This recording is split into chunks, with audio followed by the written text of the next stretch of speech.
Devant les caméras, il incarne la rigueur, l'élégance et la passion du sport. Depuis plus de 20 ans, Laurent Luyat est l'une des voix les plus familières du paysage audiovisuel français. Chaque été, il rythme les étapes du Tour de France, les échanges haletants de Roland-Garros, les grands moments de télévision en direct. Un professionnel reconnu, toujours souriant, jamais pris en défaut. Mais derrière ce visage public que tout le monde croit connaître, il y a un homme. Un homme discret, réservé, presque insaisissable dès qu'il quitte le plateau. Pendant des années, Laurent Luyat a soigneusement tenu sa vie privée à l'écart des projecteurs. Pas de scandale, pas d'apparition tapageuse, encore moins de confidences en une des magazines. Et pourtant, à 57 ans, ce grand pudique vient de faire une révélation inattendue. Une annonce qui a surpris ses fans, ému ses proches et éveillé la curiosité de tous ceux qui, sans vraiment le connaître, l'ont toujours suivi à la télévision. Car pour la première fois, Laurent Luyat parle de l'amour, le vrai, celui qui bouleverse, qui transforme, qui donne envie de sortir de l'ombre. Oui, à 57 ans, il n'est plus seul, il est amoureux. Et cette fois, il a choisi de ne plus le cacher. Mais alors, qui est cette personne qui fait battre son cœur? Comment leur histoire a-t-elle commencé? Pourquoi, après tant d'années de silence, Laurent Luyat a-t-il décidé de partager ce pan si intime de sa vie? Derrière cette révélation se cache un récit bien plus profond qu'une simple romance. C'est l'histoire d'un homme qui, après avoir tout donné à sa carrière, se réapproprie le droit d'aimer au grand jour. Une histoire faite de discrétion, de respect, mais aussi de courage, car pour quelqu'un comme lui, faire ce pas, briser le silence, ce n'est pas anodin. Dans cet épisode inédit de Derrière les stars de cinéma, nous allons plonger dans l'intimité d'un homme public qui, pour la première fois, lève le voile sur ce qu'il a de plus précieux, son cœur. Préparez-vous à découvrir un Laurent Luyat que vous n'avez jamais vu, plus humain, plus vulnérable, mais aussi plus lumineux que jamais. Il est de ces visages qu'on croise depuis toujours, ou du moins, c'est ce qu'on croit. Un regard franc, un sourire tranquille, une voix familière, celle que l'on entend chaque été au rythme du Tour de France, ou dans le calme feutré d'un plateau télé à Roland-Garros. Laurent Luyat fait partie de ces figures qui rassurent, qui donnent l'impression de ne jamais changer, de ne jamais faillir. Et pourtant, ceux qui l'observent depuis longtemps le savent. Derrière cette apparente stabilité se cache un homme discret, presque secret. Pas du genre à se livrer facilement, pas du genre à occuper les pages des magazines pour autre chose que son métier. Il est là, professionnel, poli, brillant, mais jamais dans l'intime. Depuis des années, il traverse les plateaux sans que personne ne sache vraiment ce qu'il vit une fois les projecteurs éteints. Et puis un jour, quelque chose change. Ce n'est pas une grande déclaration, ce n'est pas une conférence de presse, ni un cliché volé par un paparazzi en vacances. C'est plus subtil, plus doux, une lueur différente dans les yeux, un mot de trop glissé dans une phrase, un sourire qu'on ne lui connaissait pas. Ceux qu'il côtoient au quotidien le remarquent avant les autres. Il arrive plus tôt, mais sans empressement. Il repart un peu plus tard, mais sans fatigue. Il parle moins du travail, davantage des week-ends. Et puis, un jour, il ne nie plus. Il dit « Oui, je ne suis plus seul ». Et cette simple phrase, dite sans frime, sans mise en scène, suffit à tout bouleverser, car on ne s'y attendait pas. On avait fini par penser que Laurent Luyat avait fait un choix, celui de vivre pour sa passion, de consacrer sa vie au sport, au journalisme, à l'exigence du direct. Peut-être qu'il avait aimé, oui, mais c'était avant. Peut-être qu'il aimait encore, mais il ne voulait pas en parler. Mais là, tout bascule.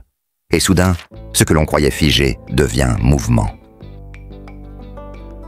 À 57 ans, Laurent Luyat parle d'amour. Pas d'un amour passé, pas d'un regret, pas d'une nostalgie. Non, il parle d'un amour qui est là, maintenant. D'un amour qu'il vit, qu'il accueille, qu'il assume. Et ce qui bouleverse, ce n'est pas tant ce qu'il dit, mais ce que cela révèle de lui. Ce n'est plus le journaliste impeccable, l'homme du direct, le commentateur sportif. C'est un homme, simplement, qui regarde la vie autrement, et qui, à plus de 50 ans, accepte enfin de ne plus la vivre seul. Ce n'était pas censé arriver ce jour-là. Il ne s'était rien passé de particulier, aucune coïncidence spectaculaire, aucune scène digne d'un film romantique. Non, c'était une journée comme tant d'autres, grise, légèrement pluvieuse. Un de ces après-midi parisiens où le temps hésite entre la mélancolie et la lassitude. Laurent était invité à une table ronde sur les médias et le sport, dans un petit auditorium près de Montparnasse. Il y allait, presque à reculons, fatigué, l'esprit ailleurs, persuadé que rien ne pourrait le surprendre. À 57 ans, il en avait vu, entendu, supporté. Il venait par professionnalisme, par habitude. Et pourtant, c'est là qu'il l'a vue. Pas sur scène, pas dans la lumière, juste assise parmi d'autres, concentrée, le regard vif, un carnet sur les genoux. Pas extravagante, pas maquillée à l'excès. Mais elle dégageait quelque chose d'impossible à ignorer. Une présence, une intelligence tranquille, une douceur qui ne cherchait pas à séduire, mais qui captait tout. Laurent, lui, l'a remarqué comme on reconnaît une chanson qu'on n'a jamais entendue. Sans bruit, sans foudre, mais avec évidence. Ils ne se sont pas parlé tout de suite. Il a fait sa présentation, répondu aux questions, signé quelques autographes.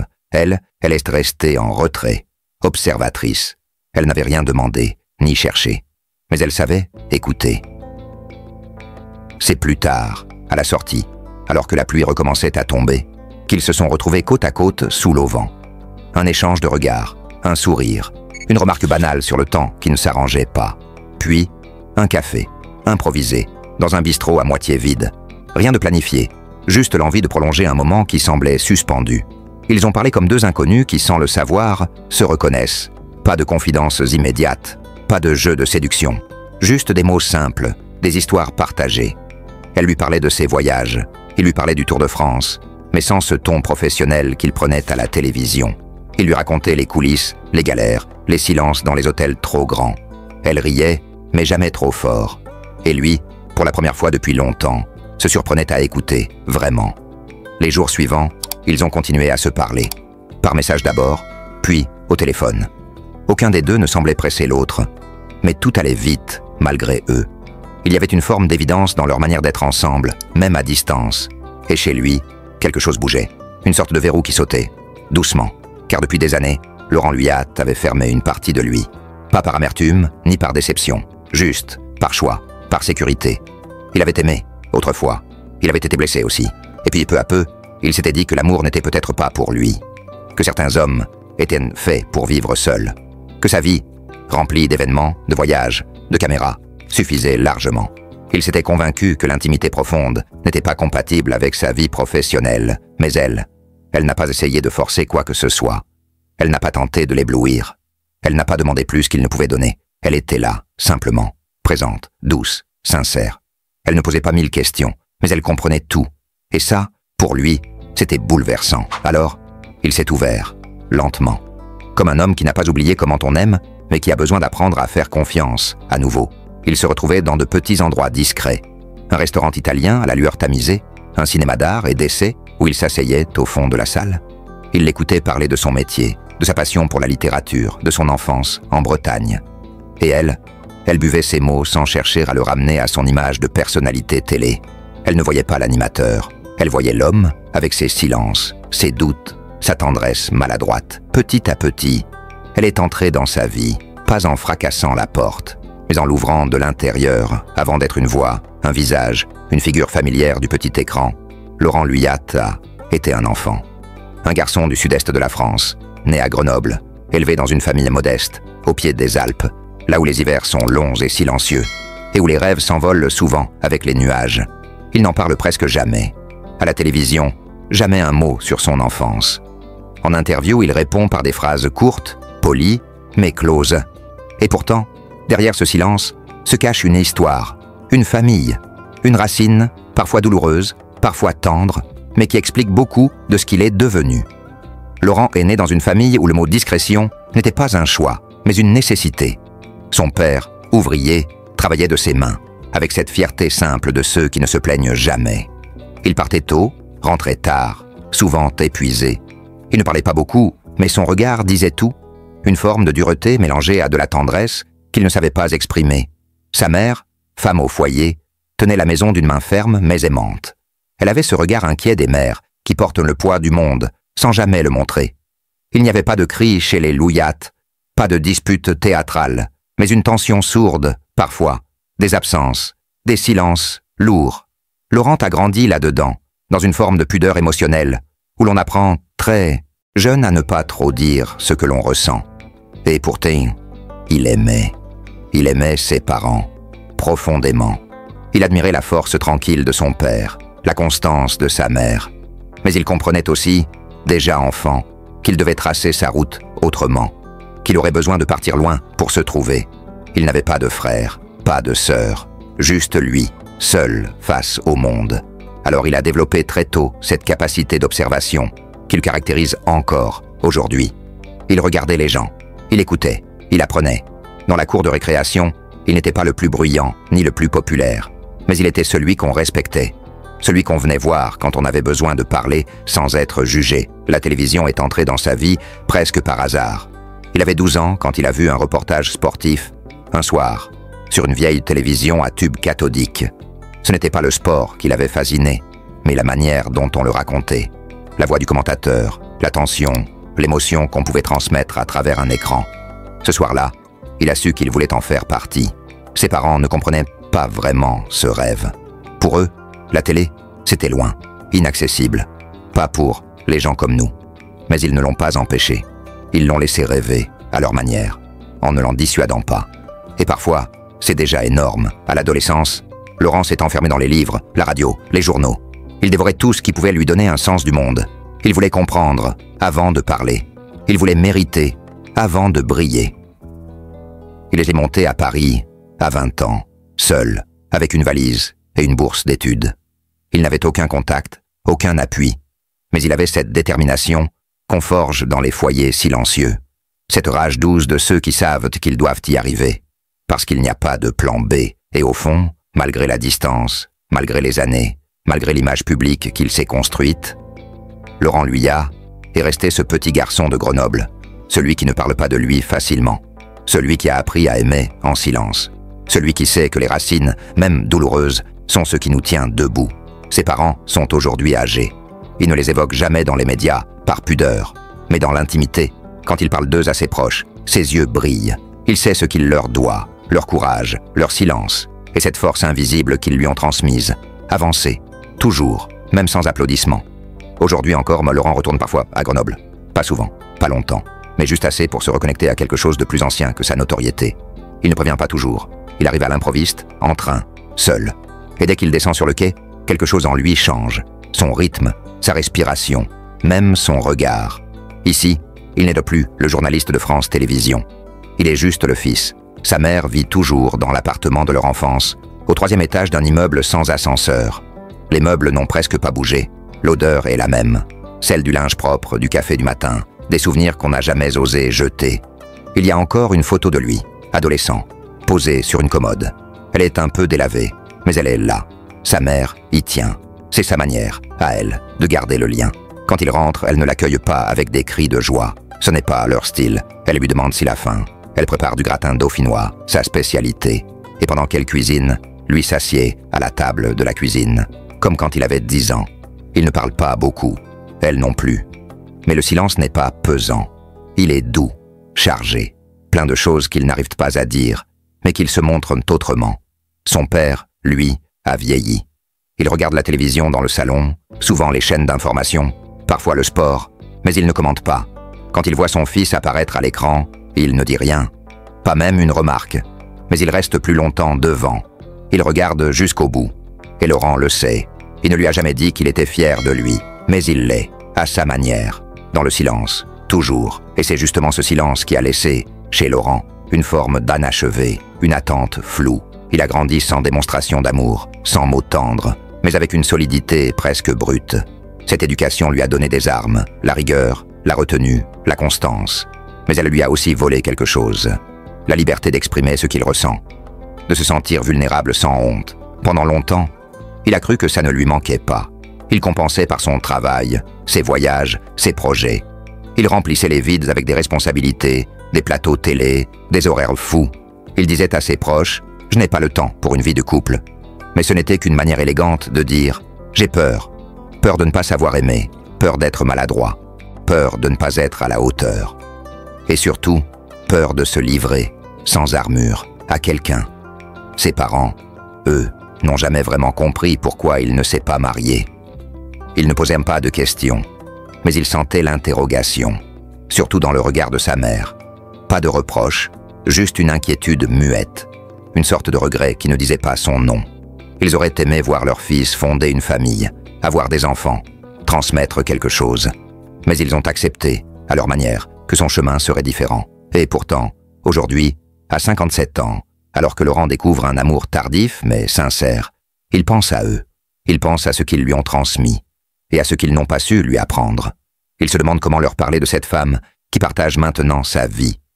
Comment leur dire que, malgré les années, malgré les blessures, malgré le temps perdu, il croit encore en l'amour. Il imagine le dire à sa mère, autour d'un café. Peut-être qu'elle sourirait, discrètement, qu'elle poserait une main sur la sienne, sans un mot. Et que ce geste, tout simple, dirait tout ce qu'ils ne se sont jamais dit. Il pense à son père aussi. Il sait que s'il lui parlait d'elle, il n'aurait pas de réponse immédiate. Juste un hochement de tête, un regard. Peut-être un petit « c'est bien ». Et ce serait suffisant. Car même s'il est un homme public, reconnu, entouré, Laurent Luyat a vécu l'essentiel de sa vie dans une forme de solitude affective. Pas une solitude triste, mais une solitude choisie, une solitude héritée. Et aujourd'hui, alors qu'il ouvre enfin une porte qu'il avait gardée fermée pendant des décennies, il comprend que tout a commencé là, dans cette famille silencieuse, pudique, mais profondément aimante. Et peut-être que finalement, c'est là que tout s'achève aussi. Car l'amour qu'il découvre aujourd'hui ne nie pas son passé. Il l'embrasse, il le reconnaît, et il le réconcilie. On aurait pu s'imaginer qu'après des années à la télévision, à commenter les plus grands événements sportifs du monde, Laurent Luyat vivrait dans une demeure spectaculaire, aux murs tapissés de souvenirs prestigieux. Mais ce serait mal. Le connaître, chez lui, tout est à l'image de son silence. Mesuré, discret, presque invisible. Son appartement, il ne l'a pas choisi pour impressionner. Il l'a choisi pour s'y sentir bien. Un endroit lumineux, pas trop grand, dans un quartier calme d'ici les Moulineaux. Ce n'est pas le genre d'adresse que l'on donne avec fierté dans un dîner mondain, mais c'est exactement ce qu'il voulait. Un espace où il peut lire, écouter de la musique et parfois ne rien faire. Le vrai luxe, pour lui, c'est ça, la paix. Il y a un fauteuil un peu usé qu'il n'a jamais voulu changer. Une bibliothèque pleine de biographies d'athlètes, mais aussi de romans, parfois oubliés. Quelques œuvres d'art modernes, choisies pour leur simplicité. Rien de tape à l'œil, pas de dorure, pas de clinquant. Tout est dans le détail, dans le silence des objets. Et pourtant, il pourrait se permettre bien plus. Son salaire, sans être celui d'un joueur de tennis, reste confortable. Il a cumulé des années de contrats, de primes, d'interventions. Mais ce qui étonne, c'est que l'argent, chez lui, ne semble jamais devenir le centre. Il circule, il existe, mais il ne dirige rien. Laurent ne dépense pas pour exister, il dépense pour vivre.